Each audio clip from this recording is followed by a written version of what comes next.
Hey, greetings everyone. This is Lieutenant Colonel Allen West, and once again, welcome into our home here in the beautiful eastern hills of Garland, Texas, for us to share some thoughts, perspectives, and insights with you for another one of our Facebook Lives. You know, something happened yesterday that really kind of got me upset, kind of, as they say down south, got my dander up. And when I think about the announcement that was made yesterday by House Democratic Chairman of the Permanent Select Committee of Intelligence, and that is Representative Adam Schiff. And Representative Adam Schiff came out and said that he wants to start looking at having an investigation into the President of the United States of America on his response on the coronavirus. And I really thought how absurd it is that we have someone who just came off a failed impeachment inquisition. And here is somebody that wants to now investigate the president on his response to the coronavirus. And this is how asinine Adam Schiff is, in that he tried to compare this to commissions that were started after Pearl Harbor and also 9/11.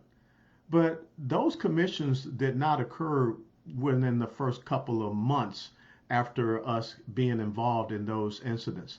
Think about Adam Schiff. He was the chairman of the House Permanent Select Committee of Intelligence back during World War II after Pearl Harbor. He probably would have investigated President Roosevelt on the Doolittle raid. Yeah, that's the kind of guy that he is. Or maybe he would have investigated President Bush on his response by sending in special forces teams to try to eliminate the Taliban and Al Qaeda with precision airstrikes. So we don't need this kind of tomfoolery right now when we're facing this public health crisis that for some people they're politicizing, and it shouldn't be politicized. But think about this. Adam Schiff made his announcement about starting a hearing to investigate the president on the exact same day when the intelligence community released a report saying that, hey guys, something that we already knew. Well, China's been lying. China's been cooking the books, been very deceitful about the numbers that they have been reporting as far as how many cases and how many deaths that they have had. We know that China has a state-controlled media. We're probably not too far behind. But China is trying to control that message. And so what I decided to do today is to do a little investigation myself, something that maybe Adam Schiff should be looking to do. And I have to tell you all that I have learned more today about bats and pangolins and coronaviruses and wet markets than I would ever have wanted to know. But I think it's time that we start putting some pieces together. We're going to get through this crisis. We're going to find a remedy for it. We're going to get ourselves back safe and healthy. We're going to get our economy back. 6.6 million Americans filing for jobless claims. That's not what we want to have in the United States of America. We want everyone to enjoy a good quality life. But let me share some interesting facts that I learned reading about horseshoe bats, pangolins, and wet markets. See, maybe Adam Schiff should take a look at the fact that just recently, a Chinese doctor by the name of Ai Fen, who first back in December kind of raised a red flag about this whole coronavirus issue, she's gone missing. Seems like a lot of folks end up going missing or end up dead between China, communist country, and Putin's Russia. But the interesting thing that I want to share with you first and foremost comes from an article that I found. It was dated March the 11th of 2020. And it was in a magazine or an outlet called scientificamerican.com. It was written by Jane Qiu, Qiu. And this incredible article starts off with this. The mysterious patient samples arrived at Wuhan Institute of Virology at 7 p.m. on December the 30th of 2019. Moments later, Xi Jinping's cell phone rang.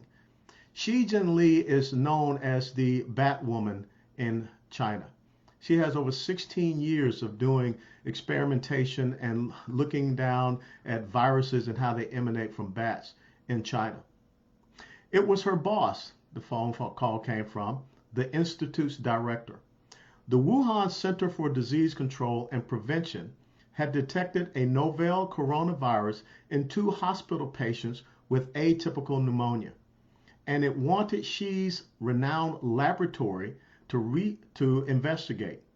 If the finding was confirmed, the new pathogen could pose a serious public health threat because it belonged to the same family of bat-borne viruses as the one that caused severe acute respiratory syndrome, SARS, a disease that plagued 8,100 people and killed nearly 800 between 2002 and 2003. I had never, these are the words of Xi Jinping, I had never expected this kind of thing to happen in Wuhan, central China, because it seems that most of these bats that she studies, they come from the southern regions and provinces of China. If coronavirus, continuing in her words, were the culprit, she remembers thinking, could they have come from our lab?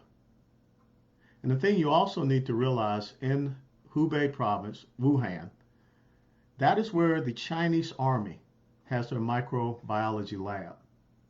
Now, why is that so interesting? Because the phone call that she received at 7 p.m. on December the 30th was in response of 2 patients. They were the 2 patients that the missing Chinese doctor, Ai Fen, first saw. That first case was on the 16th of December, followed by a second case on the 27th of December. Now, there are many people that are out there, postulating the only way that this coronavirus can be mutated or transferred is from human to human. But what I have come to understand and read is that these coronaviruses, going all the way back to the SARS, they emanate from the horseshoe bat that is mainly found down in South China.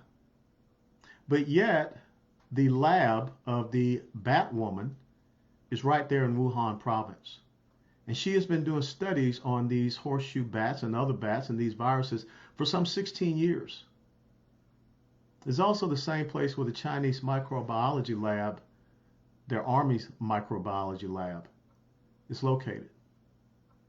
I did some more research, and I found an article that was written on the 10th of February in Business Insider. And this was talking about the transfer of the coronavirus from the horseshoe bats to an animal called a pangolin. Both of these animals are found in these Chinese wet markets, which the Chinese have not shut down.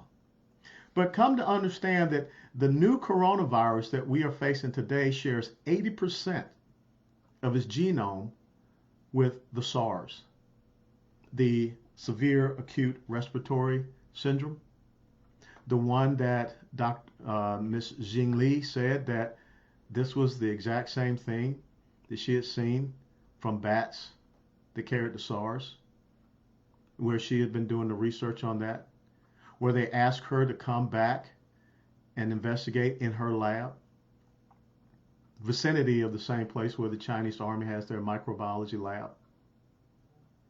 This has grave concerns for me, because what I am trying to piece together, and another thing that was in that Business Insider article, was that the coronaviruses from this pangolin animal, Pangolin, they're 99% identical to infected coronavirus patients.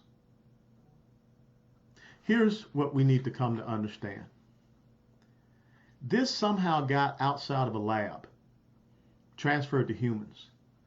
Now, the question that we need to have maybe someone like Adam Schiff look into is whether or not it was intentional or it was an accident. Could it be possible that these bats or these pangolins that they were dealing with, somehow this virus got spread from the bats to the pangolins, and from the pangolins it got spread to humans? But then, is it possible that the bats that were there, maybe being used in the lab, were somehow released over to the wet markets? I'd like to know about an inventory of all the bats that were being used in this lab from last year, let's say from September through December. After they were experimented on there in the lab, were they disposed of? or were they released? Were they maybe even transferred over to these wet markets to be sold out into the public populace? And being sold there in the wet markets, did they come in contact with the pangolins? And then from there, it spread to the first human. The first human that we know, supposedly, the first case was 16 December, followed by another case on 27 December.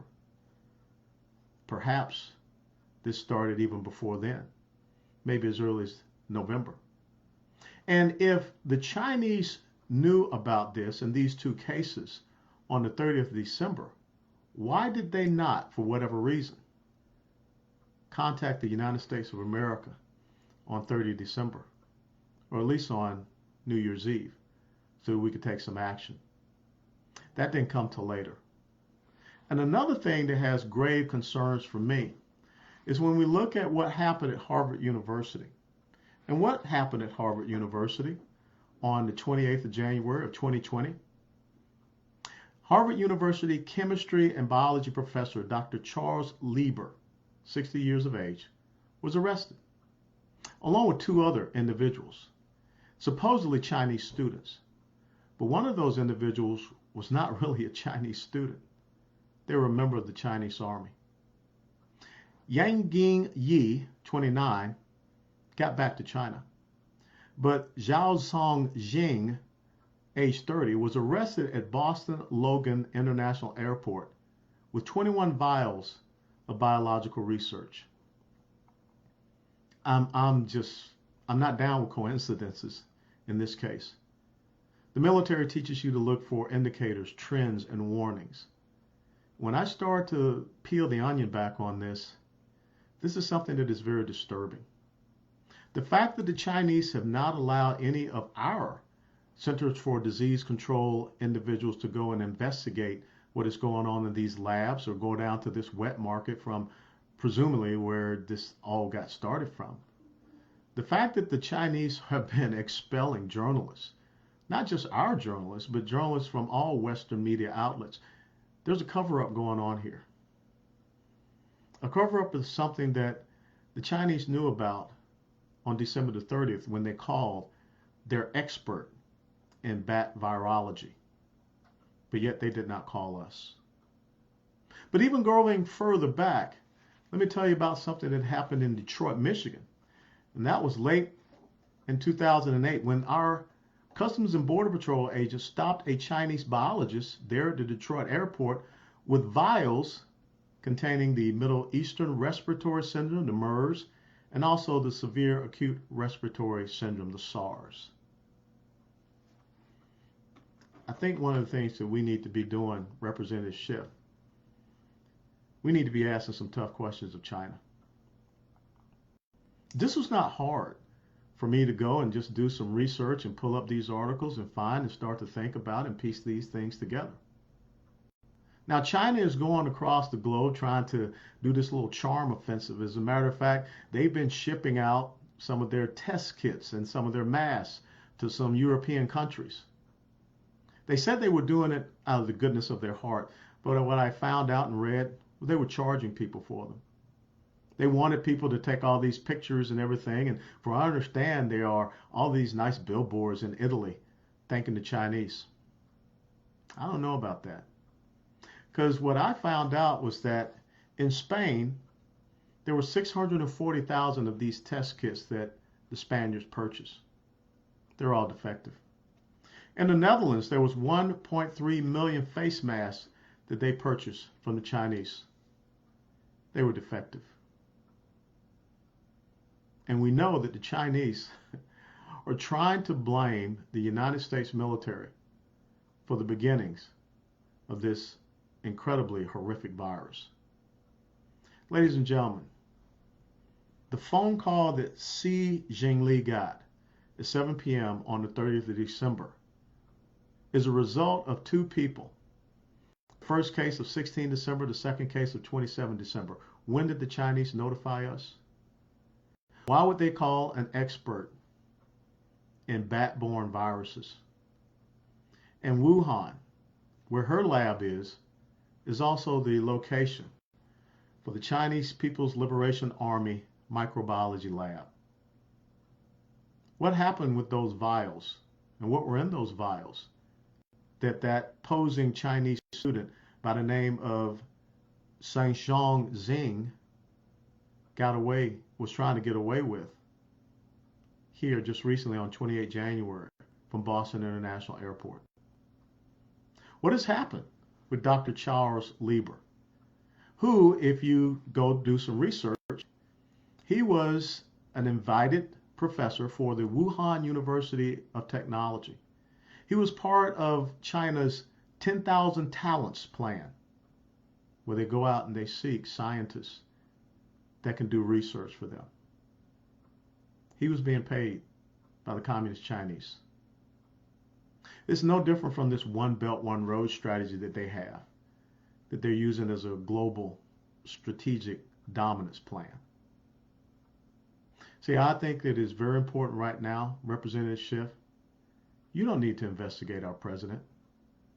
You need to investigate how this very deadly virus got here to our shores in the United States of America. Because as I said, somehow it just seems quite intentional that all of these pieces came together in Wuhan, China, in Hubei province. What has to happen?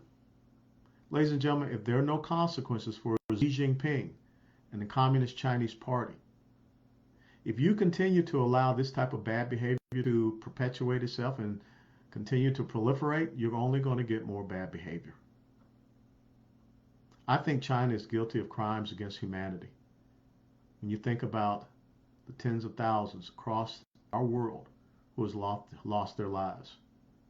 When you think about 6.6 Americans who yesterday filed jobless claims, all of this blood, all of this sadness, this entire tragedy lies at the hands of the Chinese.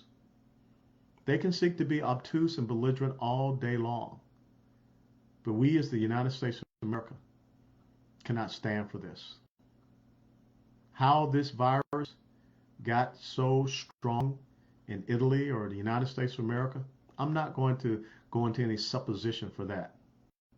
But when you look at these centers where it's concentrated the strongest, it does make you kind of question major population centers. But without a doubt, the origins of the Wuhan Chinese coronavirus, it came out of labs there in Wuhan, China. Whether or not they allowed it to get out intentionally, that's for us to decide. And maybe for someone like an Adam Schiff and our other elected officials to investigate.